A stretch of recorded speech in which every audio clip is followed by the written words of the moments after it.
So today I'm talking to Rob Riches. Now, I have only known Rob personally for a couple of months, but I have known of Rob for years. In fact, I still do his ab workouts, which I found on YouTube years ago. He is a bodybuilder, he was a physique champion, he was a fitness model, and he's been doing this for a long time, and I think longevity in this industry means so much. And he's released a book.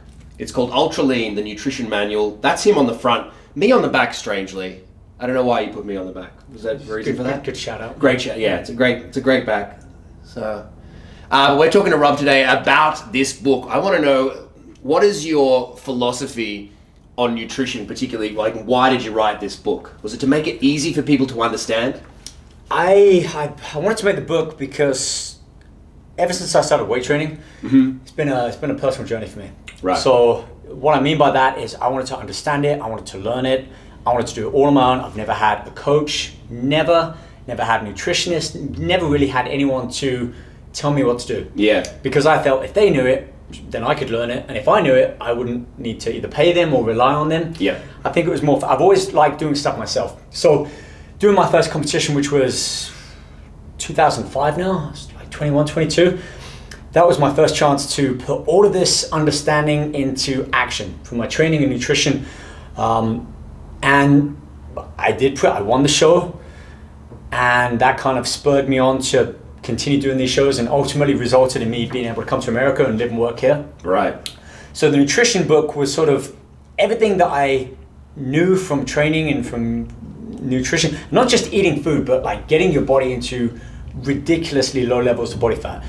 Not for everyone. I'm not preaching this to anyone, but here's how I did it. And for anyone who wants to follow those same footsteps, whether it's all the way or just sort of have a good understanding about food, Yes. then I wanted to put it down. And I honestly couldn't find anything that checked all the boxes for me. There'd been great books about nutrition, plenty about cooking, but none that kind of laid it out where, look, if somebody was doing a photo shoot competition or just for health and just for general benefits, and they're like, I want to know what you did and how you did it, here it is. It's kind of a journal, but also a textbook approach to give some understanding to a lot of areas that might seem pretty complex and difficult to understand, and to try and make it easy that, my dad could read it and understand what I knew. Yeah. And then use segments of it that he might want to. So this is really about how you did it. Yeah. Okay, awesome. But backed by resources and actual information. Everything in there can be fact checked. It's not just me going, "Oh, I think if I do this, it will work." Yeah. Everything that I did, it was as a result of me finding something out and then putting it to the test and going, "Oh, this works pretty well." Yeah, and I think that's really important for people out there to get and understand is, who are you listening to and what the hell do they know? And have they put it into practice? Rob, not only he knew what he knew, then he put it into practice, and he won, and he was winning, and he was actually doing it. So I think that's important for people to know, because people usually using dietitians or PTs who don't know what they're talking about, who don't actually put it into practice. You did it and you won, and you were winning. I find it interesting because when I was doing it, there was no social media. I mean, YouTube had just started that same year. Wow. And in fact, that probably is a big part of why I put all these videos out on YouTube, because it was in the early years of me training, figuring stuff out where I'm like, and I look back at some of them now, and if I see that video, it's like training abs, like, damn, this guy is just like in the gym shirtless, but showing and telling everything of what he's doing and how and why. Yes. And at the time, I didn't, there wasn't this concept of social media like that. It was just a way that I could document it. Yes. And video format was I didn't have to write it down. Prior to that, I remember someone saying he was doing a competition, how do you affect your water and your carbs and your salt? And I would write everything down. And it took 2 hours. And then when YouTube launched, and I'm like, I was doing media studies at school. So it was this perfect arrangement where I had a decent video camera, I understood it, I was getting into training, and I thought, let me just document all of this in a way that, at the very least, if somebody says, hey, how do you do that? Here's a video on how I did it. Yeah, right. Okay, so you used social media, you used YouTube in particular to journal what you were doing all the time, rather than pushing out information to people, which you were also just writing it down for yourself to know. Yeah, and if you look back at the early videos, they were literally that. A camera following me around, hey, now I'm doing this, and it was like an insight into, I was talking to the younger me. Yeah. The 15-year-old kid in me that was like, I want to weight train, but I don't know anything about it. I was addressing him, my younger self, as if I literally went back in time and was like, hey, look, if you do this and do it like this and you eat like this and don't do that, you're going to fast track all of the months or years that you're sort of figuring it out into just doing the necessary things that delivers results. Yeah. So a lot of people could read this book in order to get healthy, but a lot of people may be reading this book in order to become physique competitors, bodybuilders. Is it ideal for those individuals, do you think? Very much. I mean, it lays it out step by step. It gives an understanding into how and why certain things should be done and why things shouldn't be done. But it definitely gives a sort of a blueprint as to read through this, start to follow this. And this isn't all laid out for me. This gives the understanding of if somebody's 230 pounds, if they're 150 pounds, if they've just started training, if they're in their 50s, it gives them an approach to kind of put their own data and their own inputs in, easily work out what they should be looking at, and then lays it out with a whole bunch of different options. So it's not like a one-stop shop, follow plan, only do this. I wanted it much wider. Like I said, my parents, people that I meet who are in no way interested in getting on stage or taking their clothes off and taking photos, but they just want to have a healthier understanding on their nutrition. I feel this covers it. Yeah, and you're not I imagine that you're not a big guy and you're not about cutting certain macronutrients, like you're not a low carb guy, you're not a low fat guy. Am I right about that? More of a balanced approach? Yeah. I found the best results was, I think I mentioned up here, the 3 rules of eating. Food, portion, and time. Those are the 3 things. If I'm consistent with what I'm eating, when I'm eating, and how much, then I found that I can sustain that for certainly a few months, increase my cardio, affect my kind of fat burning capabilities through exercise. Yep. And that's it's balance. Balance is key. Consistency is key. I feel like who's the comedian, the redhead? Louis C.K.? No, not him. No. Nah. Lanky. Carrot Top. Yeah, I feel like Carrot Top. I got a bag full of all of these props down here that I'm showing various things, and we're talking about thermogenesis, which is the effect of the byproduct of when you eat food. There's a heat expenditure from it, and I was literally setting cubes on fire. That I had this special flame-proof paint and some. Not this. No, I had whole ones of these that were kind of taped off with some. Sounds crazy now. I had dipped them in lighter fluid. Oh. But I had made sure that a percentage of it was flame-proof.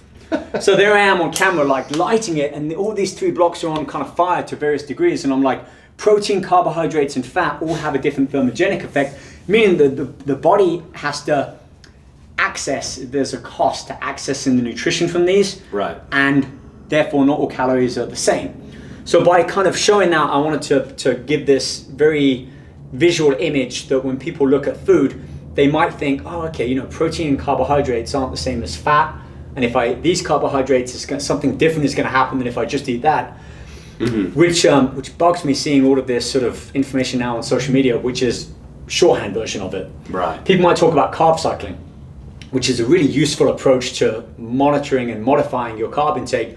But I see people talk about, hey, just cut your carbs out for a week and then eat whatever you want on the weekend. Yeah. And there's so many mistruths to that, or even dangers that somebody can go out and do that. We're talking the amount of blood sugar, we're talking insulin within their bodies. If people are susceptible to diabetes, that kind of approach to eating could be, literally fatal, could be dangerous to them. Right. So, I want this to be a safe and effective. I mean, it's pretty complex, but I think it needs to be. We're talking about food, and it's not just don't eat that, eat this, limit some of this, and you'll be fine. Yeah. There's this whole understanding of, I've had doctors as well that have read this and be like, I never really got it that way. And I thought, like, this is crazy because you go to school for like 8 years, but they may only look at nutrition for like 2 days or even less than that. So a blueprint towards dieting, but not diet in the way that people think as, I need to lose weight, I'm going to diet, I'm going to cut food out. Yeah, exactly. This is diet in the sense of what one consumes on a regular basis, their food groups. Yes. But also understand, if you've got some body fat and you want to lose it, how do you go about doing it in a sustainable way, in a safe way, and in a way that's not going to result in yo-yoing up and down and something that you're just not able to sustain for periods of time. Exactly. Okay, so that's cool. Let's start simple, and then we can get more complex. Let's go to like an average plate of food. Almost like a pie chart. Yep. How do you view an average meal, an average great meal for somebody who is just starting out with their health journey? How would you break a plate down in carbohydrates, fat, and proteins? Let's bring a little chart over. I got all these posters up here, I'll pull one over. Special deal there now. All right, so this is all the sort of RDA, the recommended daily allowance, the average calories that one should consume, the crazy sort of, this is how much food one should consume in the highest quantities, which is really interesting because it's like, these are all manufactured, processed, government subsidiary type foods. Yes. You look at it in a very sort of black and white sense. Well, of course you should eat a lot of these because, hey, we make a lot of these and, we can sell you a lot of these. But when you start to look at it, are these beneficial to you? Are they healthy for you? A lot of these aren't. So to get back to your question, if we look at a plate, I would say protein and carbohydrate should be pretty consistent. Yeah. Carbohydrates are a great source of energy. The body uses them for glucose. The brain needs glucose to function. So when people think about food, it's more than just, is this going to make me fat? You've got to think about what is this fuel used for in the body. Yeah. And carbohydrates are really broken down and assimilated into glucose blood in the blood. And the body needs that glucose to function optimally. So cutting carbohydrates out doesn't really make sense. Good amount of protein and carbs. Fat, I mean, this is a higher amount than I would normally do. My fat is maybe 20% at most. Yep.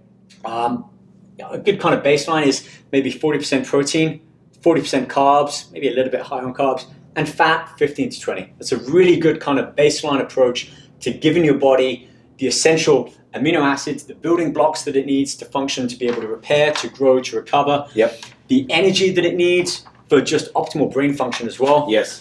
Fats.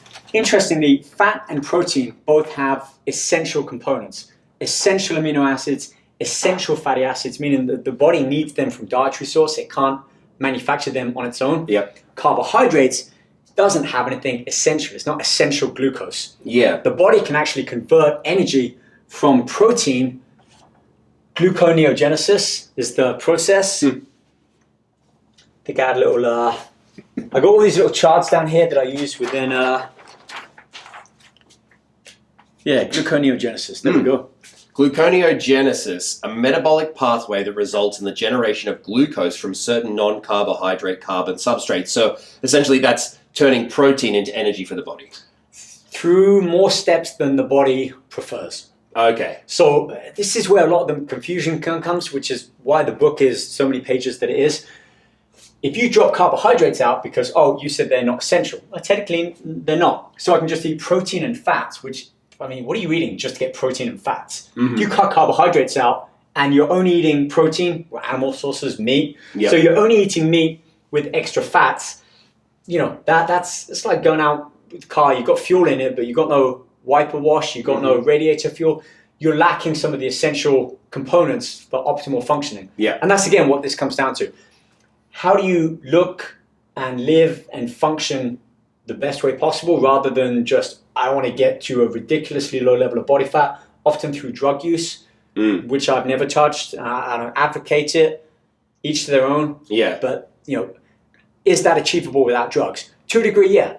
I'm never going to walk around 230 pounds stacked full of muscle at 3% body fat, but at times I can push my body down to like 3% body fat at 170 pounds. Right. But a lot of people are talking about low-carb diets. A lot of people who are pushing low-carb diets and low-fat diets are often talking about making sure your body gets into a calorie deficit, aren't they? But then there's this idea that, you can magically eat more of the good things and you'll lose weight, but it's actually losing weight is only because of a calorie deficit. Is that right? To a degree. Okay. And I think I can explain it with a little example here. So ultimately, calorie intake is going to be the biggest decider of, am I burning fat? These are muscle cells, okay? And these little dimples on show the receptors on muscle cells. So basically, if you look at two ends of the spectrum, let's call that a muscle cell, and that one a fat cell, they both have receptors. You can think of them like dimples on a golf ball. And so when the blood gets a flux of glucose, when you eat and you get various charts over here. Would this one help you? No. I've got it laying down over there. So, when you eat and the body gets blood, glucose, sugar, one of three things will happen. It will go towards muscle and liver cells. it will be flowing around in the blood for a period of time, and or it will go to fat cell. Yeah, if we pull that one in, Yeah. we'll put it up there. So.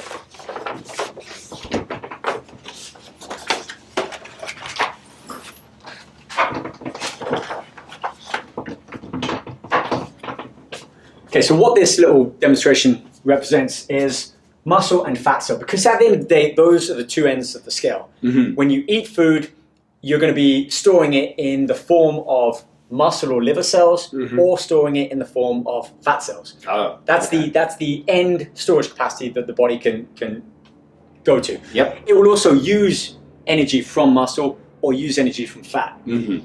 So when people think about cutting their calories or dropping their carbohydrates, they think in a very literal sense, well, if my body's not getting carbohydrates, it's just got fat as this fuel source that it's just going to offer up. Which is true to a degree. You see, if you drop calories too low, the body goes into a state of alert. So this red light goes off. If you limit the body too much, mm-hmm. the body will kind of see it as, let me go back some steps to put some clarity into it. You've got to remember that as human beings, we've evolved over hundreds, thousands of years. We've only started eating the way that we have in maybe the last 10,000. Our bodies really haven't evolved to handle this new way of eating. We're still designed to go and hunt food, to eat it and to store it. We're hunters, but we can get food in any quantity, any type of food at any time of the day delivered to our door. So we can overconsume. In fact, that's all we've been doing for the last couple of hundred years. Our body's very good at storing fuel, in the sense that if we were out in the plains of Africa trying to hunt some animal and we couldn't eat for a couple of days, body fat is going to be the survival fuel for our body. So when I think of fat, if you think of it in a very literal sense, it's survival fuel. Yeah. Now, when you reduce your calorie intake, when you lower the amount of energy that you're giving your body, to a degree, the body will start to take some of that from fat. But if the body goes for too long without having excess food put back in, mm-hmm. the body would actually rather waste muscle. It will catabolize it. It will eat itself. Wow. To save fuel for fat. Mm-hmm. And the reason is, muscle is metabolically active. It requires energy to function. And we technically should be walking around with that much muscle. This is a relatively new thing that we want for aesthetics. We want to look well-muscled, lean. Our body much prefers holding body fat as survival fuel. Mm. So when you drop calories by too low, fat will initially be used as the reserve fuel. Mm. But let's say after 2 or 3 days of lowered calorie intake, carbohydrates, mm-hmm. your body will start to shift. It will lower its metabolic kind of level. It will reset itself. So if you're having 3,000 calories a day and you've dropped calories maybe 1,000, you're now at 2,000 calories. Yes, fat will provide your body with fuel for a few days. Got it. By day 4 or 5, your body starts to go, we're not kind of getting out of this this problem, lowered carb intake. Yeah. So let's shift gears. Let's reduce our metabolism, meaning we're going to be able to function more efficiently at a lower calorie intake, mm-hmm. which already means you've shut off fat storage. So the floodgates have closed, locked shut, and the body will start to go, we've got all this muscle that is holding essential nutrients that we need to function. It itself is costing us energy. So let's start to catabolize. Let's start to eat our own muscle. Mm. We're not talking a huge amount, but we're talking about a shift from going to fat storage or fat usage as fuel. Mm-hmm. That subtle shift might be just enough where the body goes, well, we're not going to use any more fat. Let's start to waste muscle and hold on. So it's these intricacies and these small percentages that can shift the body into whether it's storing or using either muscle or fat. Mm-hmm. And that's what a lot of people don't. It took me a while to understand it. That's why I wanted to put it all down, and we're doing this video to kind of highlight and break it down. That this sort of misconception is true, but there's many more steps to it than just this sort of overall sense of, if I reduce carbohydrates, am I going to lose fat?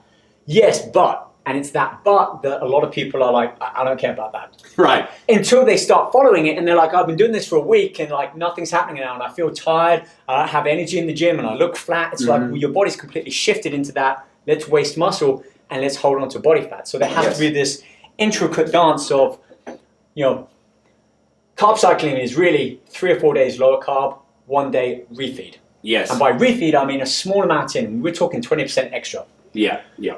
You want me to give you a real kind of simplified approach to carb cycling? Yeah, so that's what I was going to say. So this is carb cycling. This is going, okay, so after about 2 to 3 days of going low carb, your body's like, I'm going to start eating the muscle if you don't give me carbohydrates. Basically right. Then you're like, okay, now add in carbohydrates. After 2 days, let's just say. 2 days lower carb, then a higher carb day, right? That's what we're going for? Essentially, yeah. 3 days, 72 hours of reduced carb intake. Yep. And I found, and I've been trying this over the years, I found about 30% reduction. So in order for the carb cycling to be effective, one needs to have, I call it a baseline intake, a sustained, pretty consistent intake for, let's say, 3 or 4 weeks. If you're eating all over the place and you start to drop your carbs, to your body, that it's not really seeing a carb reduction because you've got all these fluctuations. So you need to, I call it calming the waves. You need to calm the waves, have a nice calm, consistent nutritional intake. So let's say you're eating about the same amount of calories each day, spread out throughout 4 or 5 meals or snacks throughout the day. You're pretty consistent each day for the course of, let's say, a month. It takes a bit of effort to do, but by that time you've created a bit of a habit. You're already starting to see some benefits from having an eating structure like that.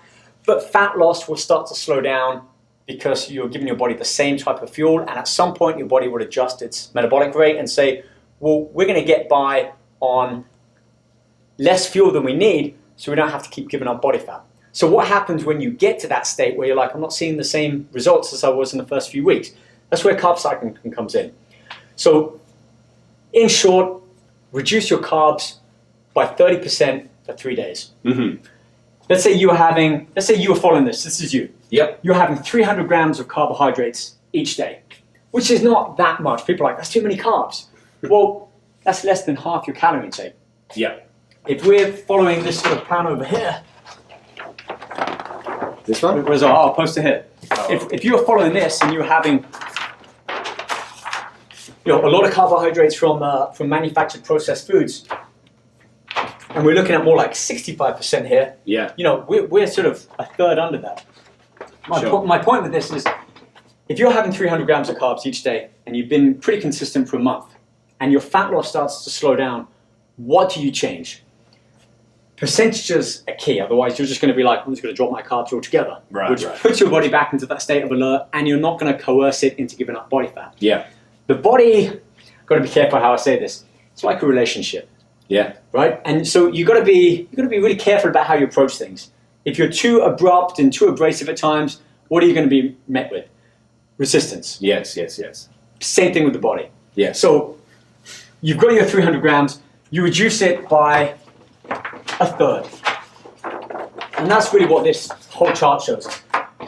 Take off a third, we've got 400 calories lost each week. It's a small difference. What happens is after 3 or 4 days, and this shows a 5-day approach, because I wanted to keep it simple, Monday through Friday, slightly lower carb intake, Saturday, Sunday, slightly higher. A third off, what happens is when we increase the carbs back at the weekend by having a little bit more than we were used to here, we're limiting the body from going into that sort of potential muscle wastage time. We're also affecting other hormones. IGF-1, which is an insulin-like growth factor hormone, really good for muscle building as well. The body releases that when body fat levels start to get low. It's not sustainable. It happens after 3 or 4 days of a slight carb reduction. Got it. So reducing carbs, forcing the body to kind of coercing it to giving up a little bit more fat. But what happens is the body will start to adjust itself and balance out. So then we reintroduce carbs back in. We fill back the muscle cells. So that sugar that's going in, and people are like, well, if I eat carbs, aren't I going to get fat again if I'm reducing? You've got to think about that relationship between muscle and fat. We're limiting the amount of sugar going into muscles as well. So that when we add these new carbohydrates back in, our muscle cells are going to be more receptive. They'll take and accept the sugar first and foremost, and we're not putting a huge amount in. We've gone up to 60 grams more.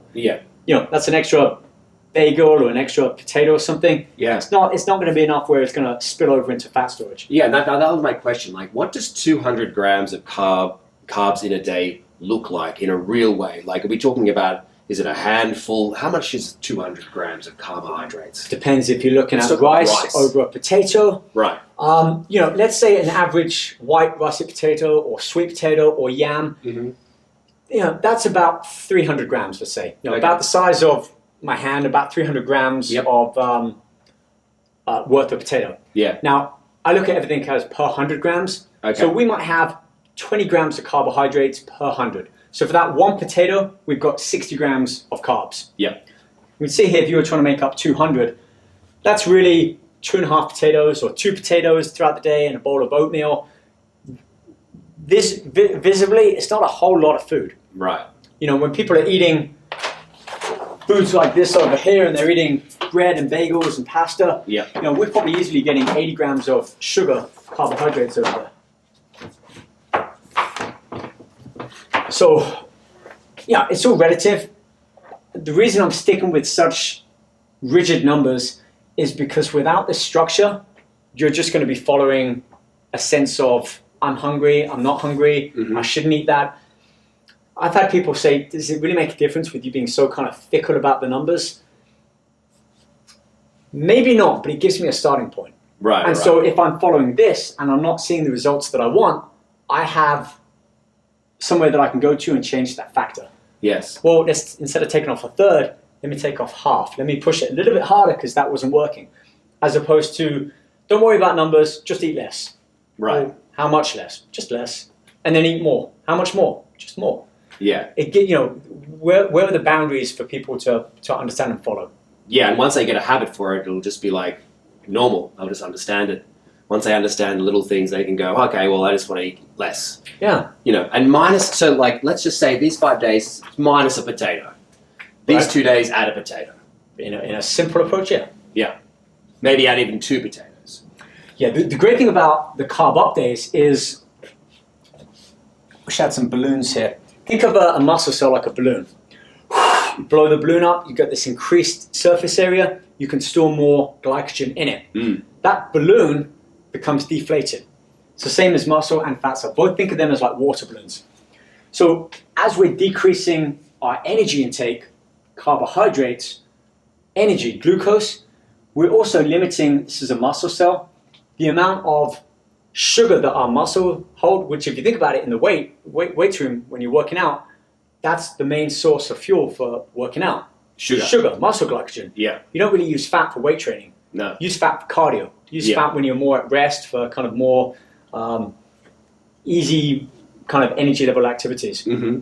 So we're reducing the amount of stored energy in muscle during our controlled lower carb days. Yeah, got it. Which means as soon as we put some higher carbs in, which can be fast-acting carbs, they can be simple sugars, they can be bagels, they can be a muffin. There's something that we wouldn't normally think of as like, I need to eat this within my diet to still lose weight. Yeah. But on these higher carb days, you can. In fact, it's good because you want to start to create this replenishment of simple sugars going into the muscle cell. Mm-hmm. So I follow a low carb day on Saturday morning or even end of Friday, go into the gym, have a big weight workout. Yeah. What have I done? I've increased the receptiveness of my muscle cells where they're hungry for carbohydrates. So as soon as I put something carb-based in my meal and I'm eating more than I was for the past 5 days, my body sees that as, oh, we got the simple sugars, let's pack them away into the glycogen-hungry muscle cell. Yeah, right. So can someone eat bagels and dried fruits or anything that's got a high sugar content and still lose fat? Yes, but there needs to be several steps in place before they start doing that. Yeah. Not just don't eat carbs and then go eat a bagel. Okay, so what I'm seeing is in your day, it's breakfast, morning tea, lunch, afternoon tea, and dinner. That's it, right? I'd say 5 meals. But yeah, 5 meals. Okay, perfect. And then so you're really concentrating your carbohydrates around those early points of the day when the muscle is begging for carbohydrate and sugar. That's right, yeah. Yeah. Breakfast and post-workout are probably post-workout first, then breakfast are going to be the two sort of most important times to have the carbohydrates, the types of carbohydrates and the amount. Yeah. So if you were to think, well, you're taking your protein, you say, and you put that pretty evenly throughout the day, is that the same for carbohydrates and fat? I'd say, well, carbohydrates, if I've got 5 meals, I might drop that into 4 and say, a third of that or half of that goes towards breakfast and the rest for post-workout, and then the remaining third spread or just cut between the other 2 meals. Yeah. I mean, we're getting to the point where I'm like really finicky and focused on specific certain numbers and percentages. Yeah. But when you're following something for a length of time and then you're like, well, how much more can I get out of it? You're going to start to do little things that you're like, this gives me an extra 1 or 2%. Is it worth me doing it? Yeah. At that level, yeah. But it still makes sense for the average person. You know, if you're going to have so many carbohydrates throughout the day, when should you eat them? So it's a viable question. Breakfast and after you do some sort of weight-bearing resistance exercise are going to be the most important times, as opposed to steadily throughout the day, and especially just at nighttime. Yeah. So timing how you eat your carbohydrates, you think that's majorly important, not only in a week, but also throughout the day. How you time those carbohydrates. You know, what you eat, the quality of the food, how much of what you eat, spread and split throughout the day, and also timing. Again, within a 4 or 5 hour window at most, which means I'm never going without food, even if it's having a shake ready. Or, you know, if I remember having been out and I go into a gas station or something, it's like, I haven't eaten for 4 hours, I'm not going to be home for another hour. What should I do? Should I eat something? And, you know, protein bars, shakes, to a degree, they're all fine. It may just be, I just have an extra hour and then I'll combine a meal and a half together. Yeah. So there's all these things that I'm thinking about. And again, it depends on, am I doing a competition? Am I close to that? Yeah. Can I get by without this? And that was one of the hardest things when I was doing a competition, is that everything had to answer yes. Yeah. I parked my car once in Hollywood and we were doing some filming, and I was aware of the time. I was like, I got to go eat. So me and my video guy went back to the car, couldn't find my car. So for 30 minutes, I'm literally running around the car park going crazy, and ended up having to go to a restaurant, and I had to order plain white fish and plain rice, and I ate that. And then when we went back to the car, I realized it was a different parking structure. And I was like, oh, we're in the wrong parking structure. So I went and found my car where I had my food. But my point is, I wasn't level-headed. I was thinking about food. And so I was just like, my car's not here. What am I going to do? I have to go eat something. Yeah. So that's why people can get really quite, kind of extremes when they start dieting or doing competitions at that level. It also sounds like you need some fat. Need some fat? Yeah, in order to get your memory straight. For my brain, yeah. Get some glucose in. But I look back and laugh at the things I would do. But ultimately, I think they came through for me. I mean, I did pretty well at the competitions. Yeah. I understood my body. I may have not been the biggest guy. I often wasn't. I'm also not, I'm drug-free. So, I'm sort of, the other thing, if someone looks at that or they're like, can I do what you do? Yeah. My answer is yes. You may not be able to, at the beginning, you may not be able to do everything that I'm doing. But if you were to follow me every day for a year and do exactly what I do, I'm not doing anything behind closed curtains. I'm not using anything or taking anything. Again, this isn't about good or bad. This is just, I'm not, because I don't want to. I want to push the natural ceiling limits of what is capable. And I want to understand at the beginning, how big can I get? Yep. And then, well, I want to look a certain way and feel good and have energy. And I want to hold that for not just periods of competition up and down where I look good and then I don't look too good. Right. I want to look as good as I can. Why not every day? Yeah, all the time, and have a balanced approach doing so that when you're not competing, you can look great but be relaxed as a human being. Yeah. And not being a pain in the ass when you go over to your friend's house for dinner. Yeah. Like I said, my default approach is diet. If I'm on my own, if I'm working, I pretty much follow what I've done for years, because I'm fine. I eat for the nutritional value more so than taste. Yes. Which also means when I've followed a pretty clean approach to eating for a few weeks and then I eat something that isn't on that, like I'll have in and out, and that's pretty clean for what it is. Yeah. But my taste buds start going crazy when I eat that. Right. So I like it and I enjoy it so much more than if it's just like, I had one yesterday, I want to go eat that because I don't want to cook. Yeah. So I really appreciate flavor and taste so much more. Yeah. But my default is I'll diet. And then if someone's like, you want to go eat something, let's get some lunch, I won't make a big fuss about it. I'll go and eat it. I'll have extra food or extra sugars and calories and fats. Yep. And I'll just get back on track by my next meal. Let's go through, this is going to be fun. We're going to do, I want to know your 3 favorite sources of protein, 3 favorite sources of carbohydrate, 3 favorite sources of fats. And then I want you to give me your 3 favorite sources and then your 3 favorite sweeteners. Oh, wow. Okay. Protein. White fish is going to be the best. Egg whites and white fish are way up there. Yep. Chicken is just versatile and easy. Yep. So I'd go with a chicken. I love salmon. Great source of fish is a really good protein for us. Yeah. Our body can absorb and digest and assimilate it quicker than animal protein and meats. Higher in fat, omega-3 fatty acids, again, essential fatty acids, so I count out, the body needs it. So we'll go with chicken, salmon, and I like beef. So beef would be the third one. Carbohydrates, potatoes are a good one. It's just easy to cook in a number of different ways. Russet potatoes I tend to bake. Sweet potato and brown rice. And people are like white rice or brown rice. Like white rice is removed of all of the fibers. So it's a faster acting carbohydrate. Not necessarily bad, it's just not something I would want to sustain myself throughout the day compared to brown rice. Right. So that's sort of that argument. There's a slower releasing carbohydrate, so you have... And slower releasing means less sugar into the blood all at once, which means my body's not having to deal with an influx of blood sugar, which it will do so by releasing insulin, which is a storage hormone, which will take sugar out of the blood, offer it up to muscle and liver cells. If they're not too active, fat will get it. So there's that potential for fat storage, or at least I look at it, if it's not fat storage, you're limiting fat loss. Got it. Fats, flaxseed oil is my probably go-to one. Raw nuts, not cooked, because that devalues the quality. It brings about a rancidness and can change the structure. So everything's raw in terms of nuts and even vegetables mostly. Flaxseed oil. Nuts. Yeah, like a walnut or raw almond. Avocado, so I can use it a lot. Yum. And then, what about your sauces? Things that you're putting, I know that you only eat, you mostly eat for the nutritional value and not the taste. I'm the same way, and I think it's a great idea for people out there who are wanting to get in shape. If you can definitely get dry, and I use sauces a lot, so what are sauces you use? There's like a lemon vinaigrette that I get from Trader Joe's. They have a lot of really good stuff, by the way. It's good nutrition, good quality, high value, and it's tasty. So a lot of these sauces, make sure I don't have a high fructose corn syrup. Right. That's bad. It's bad for our body. I look for stuff with the least amount of ingredients tends to be the better stuff. So if you're looking at the nutritional facts on the back and there's a whole bunch of ingredients, most of which you can't even pronounce, chances are it's not going to really be too good for you.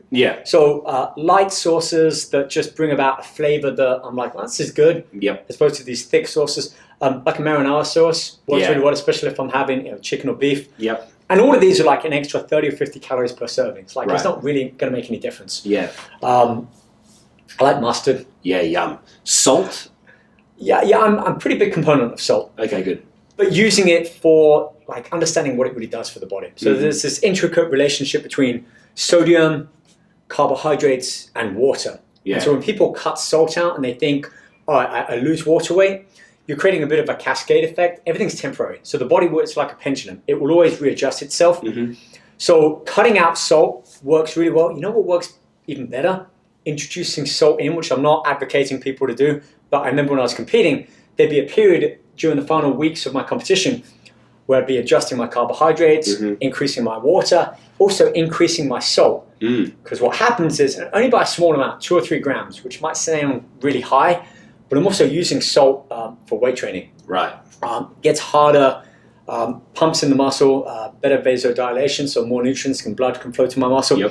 But so I increase a little bit of salt in. When I cut it out for 2 days, what happens is it creates a bit of a cascading effect where my body would pull out water. It would hold everything in the muscle cell, so I'd get this big full muscle cell, but my body would flush subcutaneous water. All the water under my skin would flush out. And by limiting my salt, that would happen. So you'd get this, in the sense of a bodybuilder, big, hard, ripped muscles with very low body fat levels that you could see everything, paper thin skin, because you flushed out the water.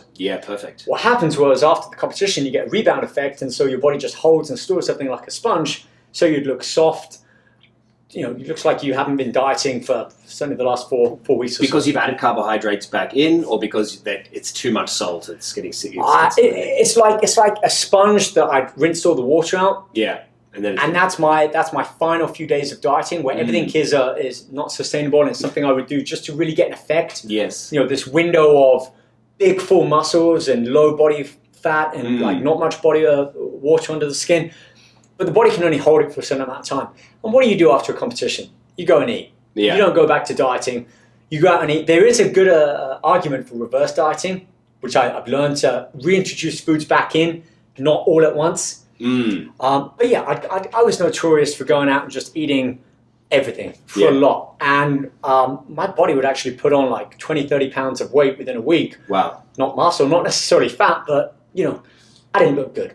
And so that was a big eye-opener for me to do everything in sort of, do everything relatively. Yeah. I want to eat something, I'll go out for that meal, I'd eat something, wouldn't work out the next day, but I certainly wouldn't continue to gorge. Yeah, sure. And I'd have to start to add cardio back in, otherwise my body would just rebound. Sweeteners that you love? I'm big on stevia. Yeah, stevia is a calorie-free extract from a tree, a leaf. So it doesn't elicit a response in the brain, taste receptors, where the body thinks it's getting something sweet. Right. And even though these calorie-free sweeteners that you see a lot in foods, sucralose being one, they may not have any calories, but they still elicit a response where the body will release insulin. So what happens if you're getting a sweetener, but you're still eating a lot of food, your body will release insulin. You've already got a lot of food in your system, so the body will use that insulin to pull all that out. So sugar may not be the prime villain here, but having something that tricks the body into thinking it's sweet. So that's the danger, one of the dangers of these artificial sweeteners. They may not give you calories, but they're still giving your body something sweet. Right. And if you're eating a lot of calories, certainly fast-acting sugars or fats with that artificial sweetener, then you can still result in fat gain. Yeah, right. So stevia doesn't do that. Xylitol is another great one. Yeah. Which is present in a lot of gums. Yeah, good for the teeth. Toothpaste as well. Interesting, you know why? No. Okay, it's to do with it being one molecule less, which doesn't bring about the bacteria in the saliva. So that's why they include it in all of these chewing gums, toothpastes. And the other fact, there's a lot of information I'm trying to remember here. It's and again, like with stevia, it doesn't elicit sort of a, it's like 30 times sweeter than sugar or something. So a little bit of these can actually, you know, we're not putting all this artificial chemicals into our body. We're using a small amount of naturally produced substances that give us that sensation of it being sweet without tricking the brain into, here's sugar, let's release insulin. Yeah. Honey is the other one. It's my third one. Oh, yum. I love honey. Yeah, great. So I think I've learned so much today, and I'm in a leaning out phase myself. So I think after a year of gaining, I'm like, I think I want to get back to this. I think this sounds like something I could really try, is going into a low carbohydrate or lower carbohydrate, because it's not low carb. That's it's just key. lower. Yeah. The key is whatever you've been doing for, let's say, 4 weeks, at least 4 weeks. Use that as your baseline numbers, your protein, your carbs, your fats, your calories, whatever that might be that you've been sustaining for several weeks. Use those numbers as your kind of anchor. And then like 33% less carbs results in 400 less calories. What's interesting is that when you add up the total calorie deficit over the week compared to the previous 4 weeks, which chart am I on? I think I'm on. It could be this one. No. This one here. It results in only 15% less. Right. So by carb cycling, in week 5, over 4 weeks of consistent, you've affected your end of the week total calorie increase by 15%. Yeah. That's not a lot. And if you remember back to the state of alert, anything more than that, to a degree, kind of puts the body into a state of alert. Right. So the whole point is you don't want to shock the body and trying to force it into fat loss. It will resist that. Yeah. You got to coax it. You got to coerce it. It's like I look at it like a new puppy. You got to be really patient with it. Yeah. Can't make any sudden movements. But if you continue to train it over time, it will be obedient. It's the same kind of way of thinking with the body. If you're consistent with it, make small, subtle changes. You don't try and force it. It will be more less resistant to certain changes, and that's what this is. Yeah. Small changes that will bring about a state that the body will potentially give up a little bit more body fat without sacrificing muscle. Yes. And you've got this kind of slight wave effect, which is why I called it wave effect, because at each time that you bring the carbohydrates low, potentially you're giving up just a little bit more body fat, but then you're limiting the body from going into a metabolic shutdown by bringing carbs back in. And when you think of it like that, you're like, wait, so I can eat some of the bad foods and still be losing fat without seeming like I'm dieting. Yes. Yeah, it's just understanding this approach. And when you can start to eyeball portions, like if you're pretty consistent with your food, you don't need to weigh out every single ingredient all the time. If you've done it for a week or two, and it can be frustrating, takes more time. Do it for a week. Yeah. And then you start to know, well, if this much chicken is what I need compared to like that much food or this much potato, you have a pretty good sense of, well, how much should I be eating for each of my meals? Yeah. And also when you're out at restaurants, they bring you the plate at Cheesecake Factory and you've got 3 times as much food that you've normally been eating. You at least have the knowledge to go, am I going to eat this? Or should I eat half of it and take the other half for my next meal? Sometimes I eat it all. Yeah. But at least I know that I'm like, oh, this is 2 meals that I'm eating here. So maybe my next meal I'm going to spread out a little bit more. I'm going to reduce it, or maybe just not eat it because I've eaten enough here. Sure, or do that big workout before, like you said, and there make you go. Your muscles hungry for it. Yeah. Yeah. Often I'll do both. I'll work out, I'll eat.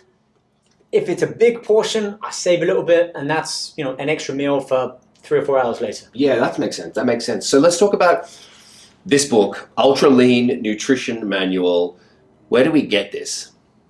It's on Amazon, it's on Kindle, it's on my website, which is just my name. Mm-hmm.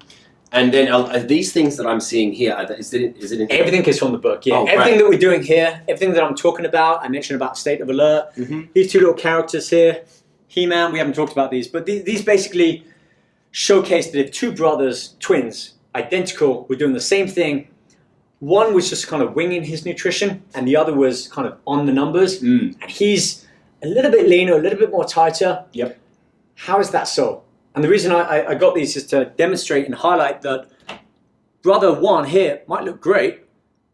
But he's wearing a shirt. But yeah, well, he's kind of bulking still. Doesn't want to. Those were the only 2 characters that I could find that looked similar, that had one a little bit more leaner than the other. Right. But it just goes to show. Again, it doesn't have to be brothers. 2 people working out. Your workout partner. Yeah. And your workout partner might be really focused on following everything in the book. And you were just like, I eat pretty clean, I don't need to do this. But after a few months or weeks, you start to see him getting leaner, and you're like, how come? What gives?